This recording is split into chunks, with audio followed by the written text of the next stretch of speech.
Philly was the better team on paper, but I think Kansas City's played a few teams this year that probably looked better on paper, and yeah, they got after them. The game was essentially over at halftime, but I really have a lot of respect for what the Eagles have done really over the last several years. I've commented on it a bunch of times when we've had the Eagles, Howie Roseman and the job that he's done, not just this year but in other years with the roster. I think he's made good moves in season in recent years. I think he did again this year as well as in the off season, and they just continue to strengthen that roster, and it's been really impressive what they were able to do. We had Philadelphia on Monday Night Football early in the season, and they were really struggling at that point defensively with Vic Fangio and him being new as a defensive coordinator, and shoot, I mean, you look at Kellen Moore, him being new as the offensive coordinator this year. A lot of talk and speculation as to how that was going to work out. Obviously, it worked out well, and then the defense with Vic ended up being the number one defense, and they showed it again on Super Bowl Sunday. So, that was an impressive performance and a heck of a year for them. There were a lot of stats out of that game that I couldn't get over. Number one, though, was that Fangio was able to pressure Mahomes more than 50% of his dropbacks, but didn't blitz one time the entire game. How unbelievable was that? Yeah, I think when you look at Vic Fangio and his history as defensive coordinator, and what stands out mostly is when he was the coordinator at San Francisco, that's kind of what he does. He's not a defensive coordinator that wants to bring pressure. He has over the years at times, but it's really been a four-man rush, and so there's a lot of emphasis on being able to have those four guys that can get after the quarterback, and then having a rotation that you can keep them fresh as the game moves along. And so that was kind of their formula in San Francisco, and it certainly was again this year in Philadelphia. As we know, they've got some really good players up front, and to be able to take advantage of some of the soft spots, I guess you could say, with Kansas City. And Joe Tooney, he was at left tackle. He did that late in the year for Kansas City. They had an injury, and so they moved him. And so he's a great left guard, all pro. So they kind of weakened the left guard spot. He's not as good at left tackle, even though he's a heck of a player. And so I think that affected some of what Kansas City was doing, but I think on that night on Sunday, it probably wouldn't have mattered too much what they were trying to do because of how dominant Philadelphia had been. But yeah, that's where it all starts. As we know, I think when you start looking at defensive players who can rush the passer and who can cover, and so there's a real premium on those guys, the pass rushers, especially the front four, and then the corners, and they've got some pretty good ones. This probably goes in that category. Well, on this night, it just wouldn't have mattered. I wonder if Andy Reid had one thing to take back. It was late, second quarter, less than 2 minutes left, and Kansas City took over from their own 6. They're down 17-0, and they try to throw on first down. There's pressure on Mahomes. He's hit as he throws, and that's when Braun made that interception, and it set up 24-0. If they go in 17-0, they got a long halftime to figure out something. They get the ball to start the third. Maybe. Do you think just all the belief just left the sideline when it was 24-0? Yeah, I mean that's a huge swing. Right before half, and there's at least in my mind. I mean, I look at it and say, well, certainly 28-3. We saw that with Tom Brady against Falcons. I was calling that game, and Kansas City's capable of coming back, but a little bit different team this year than what we've seen in prior years with them. They're not nearly as explosive. So, down 24 points, you got to really mess things up on the other side of the ball if you're not going to win that game. And even going back to that Patriots-Falcons game, if you run the ball 3 straight times and punt and don't give up big plays, the team's going to have a hard time coming back. There's just not enough possession. So that was a huge blow. But yet, there are teams in that situation that with the quarterback, usually it comes down to the quarterback. If you have confidence and trust in your quarterback, then you're gonna keep the ball in his hands and see what he can do. And if you're a little iffy in that regard, then you play it a little closer to the vest. So I certainly don't fault Kansas City for trying to do what they did, but no doubt that was kind of the final dagger, if you will, for that game. And it was disappointing for me. I didn't have a rooting interest in the game. I was just hoping for a really great finish. And when that happened, I knew that we weren't gonna get the great finish in the second half of that game. No, not at all. Yeah, Philadelphia. I expect them to continue to strengthen that roster. It's what they do. It's like I spoke of just a moment ago. I just think that they do such a good job of evaluating their roster, knowing where they can improve, what's available, and then making those moves. So I expect them to continue to be good. No reason to think that they won't be. And then, some of the other teams around the league. But, yeah, I think when we go into next year, we're going to point to a lot of the teams that were good this year like we usually do. And it's hard to imagine any of them not being good again. But as we know, some of them won't be, and then there'll be some surprises. But as for those two teams, the way they're coached, the way that they're put together, can't imagine that they're not right in the thick of things again next year. So, yeah, Philly loses their offensive coordinator. We're very familiar with Kellen Moore, who's now going to his fourth gig in 4 years after it was the Cowboys, Chargers, Eagles, and now he's a head coach.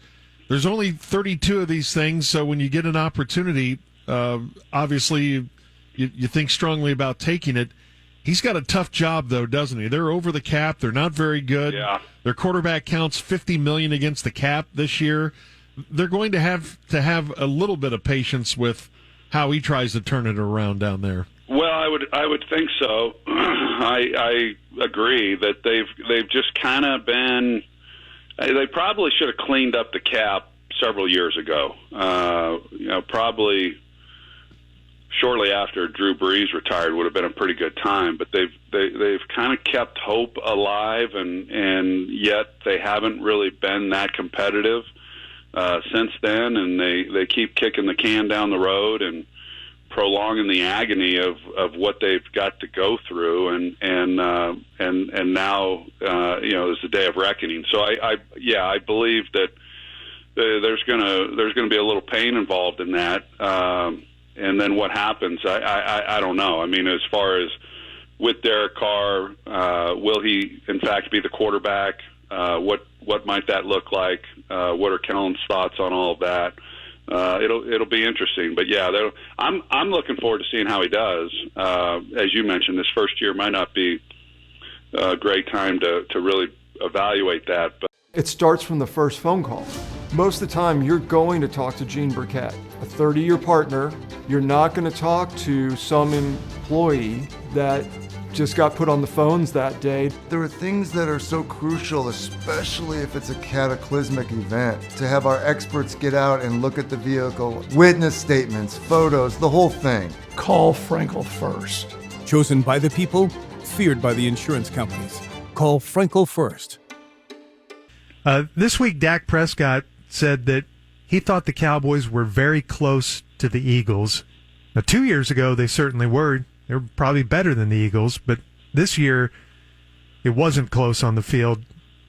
Going into this offseason and next season, do you think he's right and Jerry and Steven kind of feel the same way, or do you think there's a bigger gap between those two teams than they realize? Yeah, first of all, I was with Dak when he made those comments.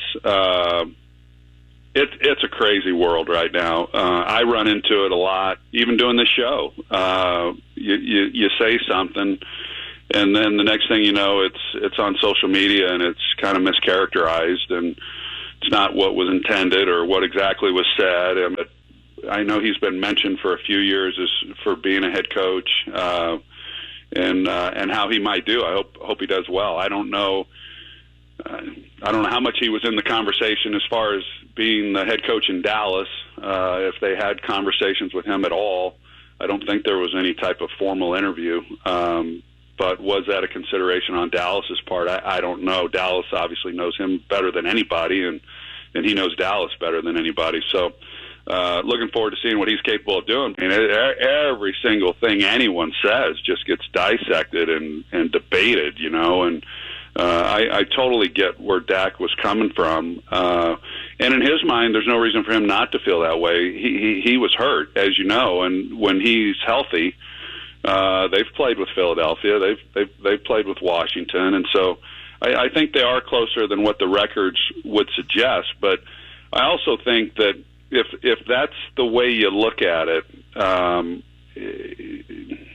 not sure that's the right way to look at it, I guess is where I'm going with it, because Philadelphia, it's not like they're going to stay put. As I mentioned, they've proven that who's to say they're not going to be better than they were this year. And Washington, when you consider what they were able to do last year, and now they've got their quarterback in place, stands to reason that they're going to continue to be better and bolster that roster as well. So, it's an uphill climb for Dallas with some of the changes, but I don't think for a second that they won't be able to compete in the NFC East. And I saw some of the pundits that laughed or took shots at Dak for those comments, and I just think it fills up a day's worth of content for a February, after the Super Bowl, because I do think Dallas is going to be in the conversation and be competitive.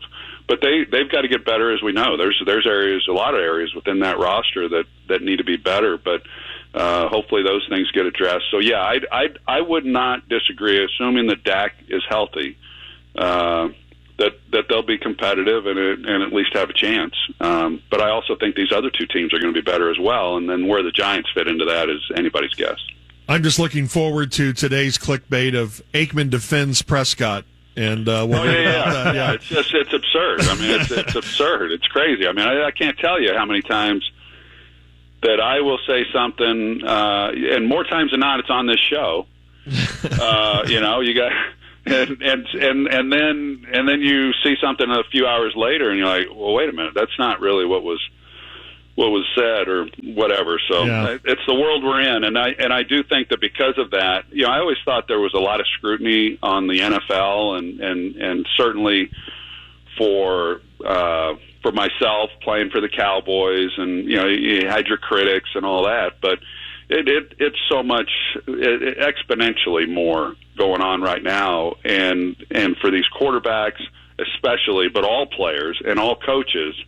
I mean, you got to have some. You always had to have thick skin, but you got to have Teflon skin now to deal with. Like every time Prescott opens his mouth, then it's debated on every morning show, or when a coach, or when Jerry, or whatever it might be, and it's borderline ridiculous, is what it is. Well, and how did you handle that when you were at a charity event like that? Did you just say, "Hey, tonight we're just here to talk about, something that's important to me," or then if you do that, it's Aikman refuses to talk about off-season trades. You know what, George? It's funny you ask that, because I've done a few podcasts to talk about my beer.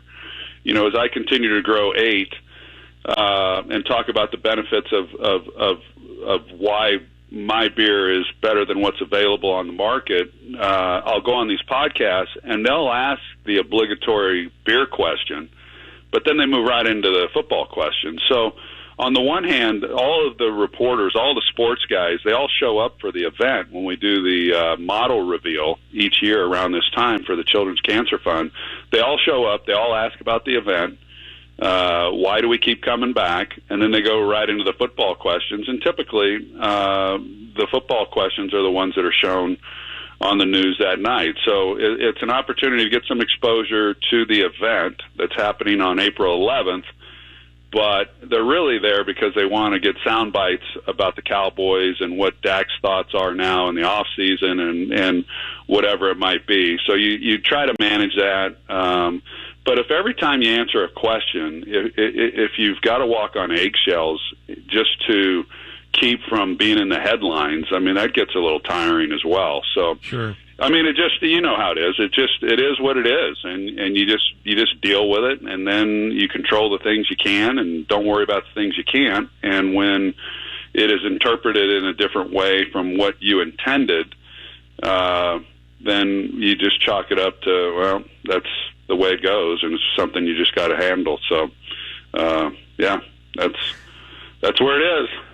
That's why we shortened our show to 3 hours, to give people less of a chance to get mad at what we're saying. I wondered why. I thought that's the real reason. I get in my car sometimes, and it's not even close to 10 yet, and then we've already got Donovan, talking. So I'm like, what happened? We're on hole number 5 by that time.